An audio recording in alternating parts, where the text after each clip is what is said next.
don't need loads of cash to start and rent, but you do need to be resourceful. Everybody online says no money down, but what does that actually mean? Can you genuinely start this business if your bank account looks like a sad face emoji? Let's break it down properly, no fluff. When I started, I didn't have 10K lying around. I didn't have 5K lying around. And I've helped mentees get started with as little as £200. No rich parents, nothing. No business background, just pure hustle, lean strategy, and smart moves. So let's set the record straight. In this video, I'll show you exactly what to do if you've got between £0 and £1,000. What no money down really means in rent to rent, and how my mentees raise money fast. So how do you build a business from day one without killing your confidence? And I'll give you my rent cheat sheet below, so make sure you go into the description so you've got everything written out. It's free, just download it. When people hear no money, they think no risk, no cost, no problem. It's not the case. Rent to rent has low startup costs, but it's not zero. You'll still need the first month's rent, possibly a deposit sometimes. It is negotiable,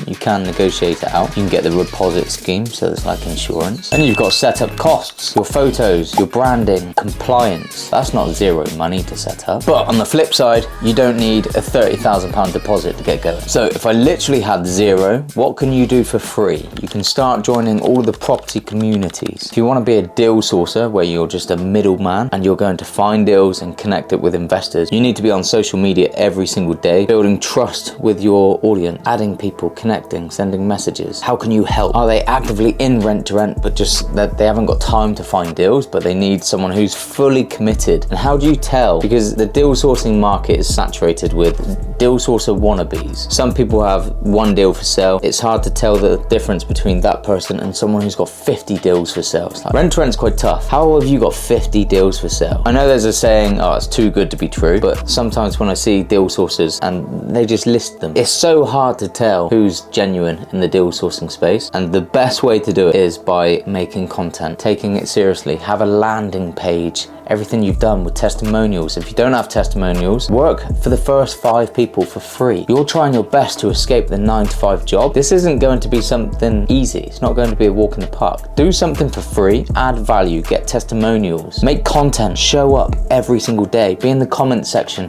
in all of the Facebook groups, helping, adding value. That's how you build trust. So when eventually you do find a deal and you want to sell it, you're not going to struggle with investors. That's what I would do if I had literally no money to invest, because you can become compliant at the same time as selling a deal. All you need to do on the front end is start calling estate agents, tell them what you're doing, calling landlords, messaging them on Open Rent directly, and making content, posts, reels every single day without fail. The only downsides to it of having zero is you can't afford training. I would suggest go out and find a course at a very low cost, save up, get trained. There's a lot of deal sources that think it's just offer the asking price on a company-let basis and it gets accepted and that's a deal. It's like, no, where's the profit? 99% of deal sources deals do not stack. This is what I mean when it's saturated. It's pointless going through everybody's deals. I did a post the other day looking for a reputable deal sourcer. I was inundated with about 40 messages. I went through 10, none of them stacked, and I just kind of lost faith. Just like, you know what, I haven't got time for this anyway. In the UK, I would say there's only 2 main deal sources. That's because they're consistent with content. They've built trust with their audience. It's only two people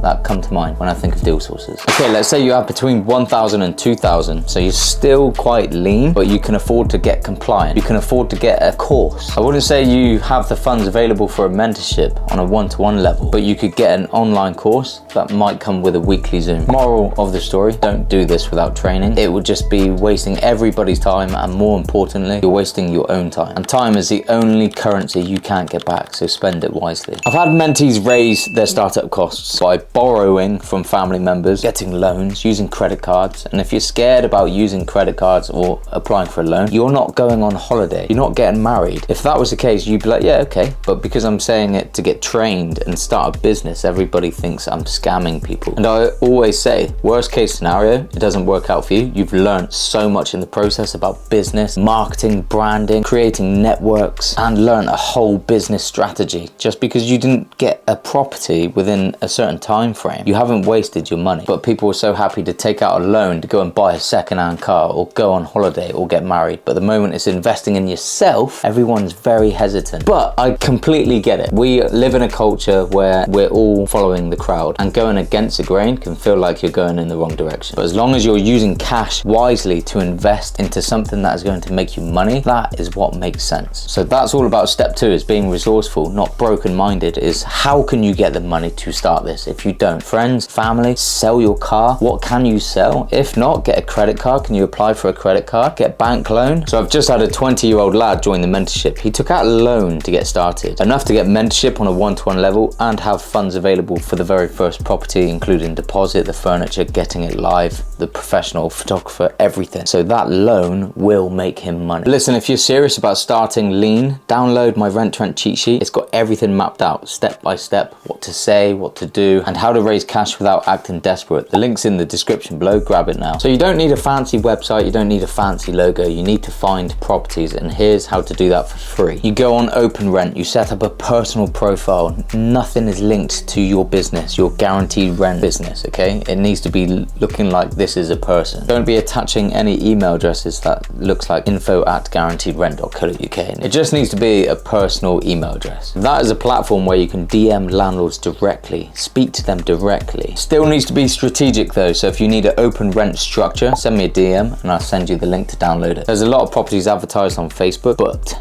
there are a lot of scams. So make sure you're being very careful when sending messages to landlords. If they're referring back to like an email address, this isn't my property, it's my sister's, here's her email address, scam. Straight away, scam. I've seen it too many times. You might be thinking, it might not be this time. It is, trust me. If they want you to put down a deposit for a viewing, don't pay any money whatsoever until you've seen the property. Here's a mega tip nobody else is teaching. So go on Facebook groups, go on the towns that you're looking in. A town local to me is Yeovil. So I just go on Facebook, put in Yeovil community, go into that group, click the search icon and then just put for rent. Then press enter and you'll see everybody that is looking for properties to rent and all of the landlords are being tagged. Then boom, there's a list of landlords. Just send them a message saying, hi, I've seen that you were tagged in a post on this Facebook group a while ago. I'm just wondering whether you still have any houses up for let. And then straight away, you're in a conversation with a landlord. Another platform is obviously Rightmove with letting agents. Yes, you're going to get rejected so many times, but one yes changes everything. Adam Davies had to call 184 estate agents, 184 phone calls, but now he's on 5 HMOs. But he's actually selling the 5th one because he feels inundated taking on 5 at the same time. So he's actually selling one deal to help him fund taking on all 4. 184 phone calls. That's about 2 months work and it's life-changing money. That's going to profit over £2,500 a month. So this is where most beginners flop, right? They've got the hustle, they've got the fire in their belly, but they sound like a beginner. Landlords want confidence and clarity. You don't want to be saying ums or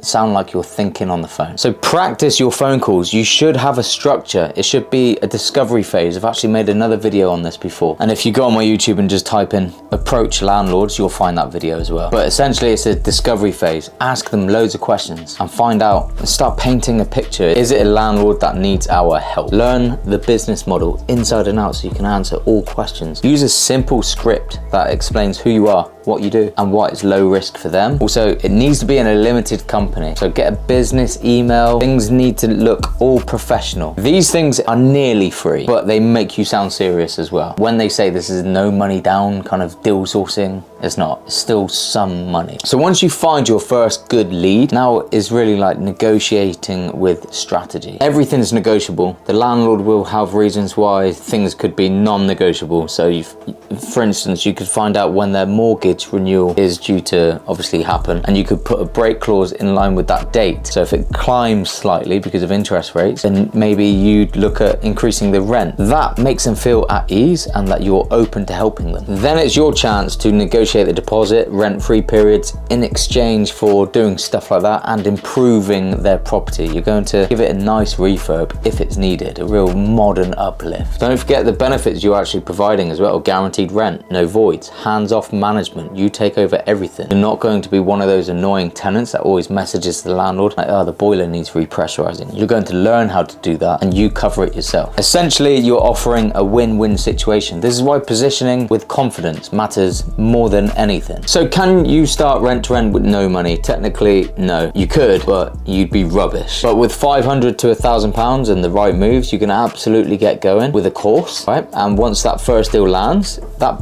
will pay you every month, or you'd offload it to an investor and have £3,000 come into your business account. Then you can start taking on properties by yourself and keeping them. I actually love this fact of deal sourcing because there's no responsibility in between. It's all building connections and consistency with content, building trust online, being present. That is where the value is, because that's hard work. You just need to know how to stack deals, how to negotiate, learn sales. Most people think deal sources are like at the bottom of the rent-to-rent ladder. I would say they're on par, because that's why it deems a £3,000 fee. Not only is it the return on investment, it's all the value you put in at the front end to find those deals and build the relationships and get the negotiation done. That is why deal sources deserve £3,000 per deal. But they're very hard to come by a good deal sourcer. So don't forget to go into the description and learn how to get started. Copy the steps in the cheat sheet, right? The link will be there, just download it. And remember, you don't need loads of cash to get started in rent to rent, but you do need to be resourceful.